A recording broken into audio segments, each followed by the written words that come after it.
Om Swastiastu Semeton. Saya mau bercerita kepada Semeton tentang manusia bisa mengalahkan dewa. Wih, bohong. Masa manusia bisa mengalahkan dewa? Bisa, Semeton. Manusia siapa yang bisa mengalahkan dewa? Manusia yang sering sakit-sakitan. Manusia yang kena bebai, manusia bengkung, manusia yang sering berzina, manusia yang sering menyakiti manusia, manusia yang lihat pemorohan.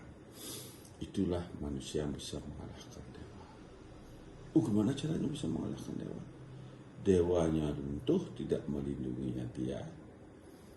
Buta kala yang menguasainya, jadinya dia sakit. Nah, itulah bagian dari manusia bisa mengalahkan dewa. Apabila orang-orang tersebut tangkil ke Pura Rengajeng, pilih kita betara, dan Madalangan utama Pura. Orang kepongor yang sering mitin kurang timpal, yang lihat pemeruan ngamah timpal, nyakitin timpal, yang cuas jauh, yang bengkung, yang selalu memaki-maki orang suci, seperti orang sulingge, dimaki-maki, seperti manusia perwerti dimaki-maki, terus manusia jujur dimaki-maki. Nah, itu bagian manusia mengalahkan dewa. Karena buta kala sudah menguasai dirinya, jadinya dia mudah akan menghardik, menghancurkan kejujuran. Karena kejujuran, kebenaran itu adalah dewa. Keangkaran murkaan itu adalah buta kala. Nah, itulah orang-orang itu kalau masuk ke pura, dia mau bakti di pura biar dia selamat, biar dia sehat. Dewanya yang melinggih di Priangan, dewanya melinggih ring di Plinggih, misalnya linggih dewa yang bersinggasana di Plinggih, runtuh dibuatnya. Begitu dia masuk, energinya mengempas, mengotori semua tempat suci. Dewa nggak bisa melinggih, pergi dewa. Begitu dia datang ke pura desa, Betara Brahmo melinggih.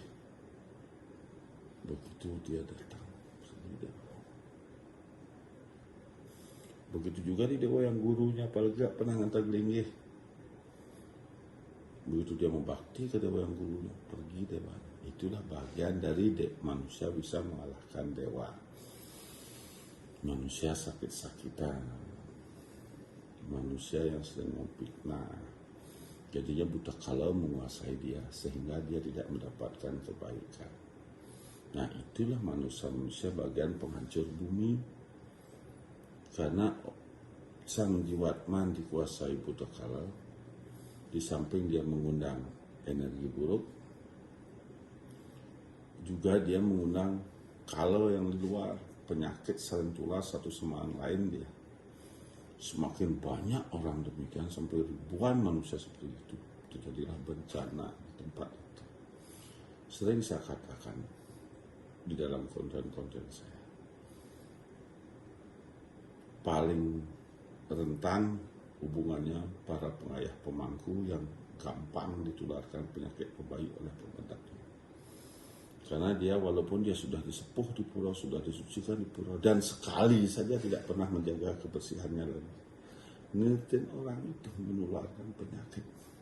Jadinya pemangkunya nemu sakit pemali bumi, dia ngeliatin lagi ke orang, nanti lagi ketular, saling tular, itulah terjadi bencana. Itulah yang saya maksud, agar kalau terus-terusan terjadi bencana, sucikanlah manusianya, pemangkunya, masyarakatnya, baru buminya baru bisa seimbang kembali, baru bisa berhenti bencananya. Kalau itu kan terus-terusan terjadi gitu. Karena kita lah yang bisa menyeimbangkan bumi ini. inilah ajaran leluhur. Kita sesama menjalankan titah leluhur, mari kita saling dukung. Kekurangannya kita tambahkan, jangan memaki-maki. Kelebihannya kita gunakan bersama. Jangan nyinyir, ngintip boleh, tapi jangan nyinyir. Bisa dikembangkan lagi untuk membuktikan kebenarannya apa itu sastra yang dibaca dan apa pembuktiannya di lapangan. Karena saya membuktikan di lapangan dengan bangkitnya agama budi pekerti, dengan bangkitnya sabda petala, dengan bangkitnya swahloko. Nah, itulah menandakan bumi akan kedatangan kesejahteraannya, kemakmurannya lewat pembersihannya. Ibarat sampah. Inilah turunnya kaki Allah Ta'ala. Akan dibersihkan sampah-sampah bumi yang membuat bumi goyah, kotor. Karena energi manusia kotor sangat mempengaruhi alam ini. Karena yang mantuk membayangkan diruntuhkan dekat dasar oleh sang jiwatmanya, oleh perbuatan manusia. Jangankan dewa yang melingih dikotori oleh energi buruknya, manusia yang sesama aja bisa disaling tular penyakit tapi tidak bisa dideteksi. Nah, itu yang saya sampaikan kepada Semuton, agar yatna-yatna sekarang ini kita hidup ibarat atma kesasar. Karena kalau sudah saatnya tiba, seberapapun punya teman, seberapapun punya keluarga, tidak akan bisa saling selamatkan. Nanti setelah kehancuran beres, baru berapa sisa hidup baru akan bisa menyelamatkan. Ini bukan menakut-nakuti. Saya mengedukasi kepada teman-teman saya agar bisa introspeksi diri dan siap-siap menjalankan perjalanan menuju zaman Sukerta lewat pembersihan bumi. Ini akan terus berganti. Begitu ada gempa hancur rumahnya, diperbaiki. Lagi tahun depannya lagi hancur, lagi ini perbaiki, lagi kena bandang, terus-terusan akan begitu. Sampai manusia mau introspeksi diri. Percaya sama Tuhan boleh, tapi jangan berlebihan. Arti dari percaya sama Tuhan itu biar bisa memposisikan bahwa Tuhan ada di mana-mana, di dalam hati, di ruang kosong, dimanapun ada Tuhan. Di depan kita ada Tuhan. Kalau kita berserah sama Tuhan yang di depan kita, membutuhkan perbuatan. Tidak mudah menggapai Tuhan sebatas wacana. Karena Tuhan itu ada di mana-mana. Kalau kita belum berbuat, Tuhan di depan kita pun kita nggak akan bisa gapai.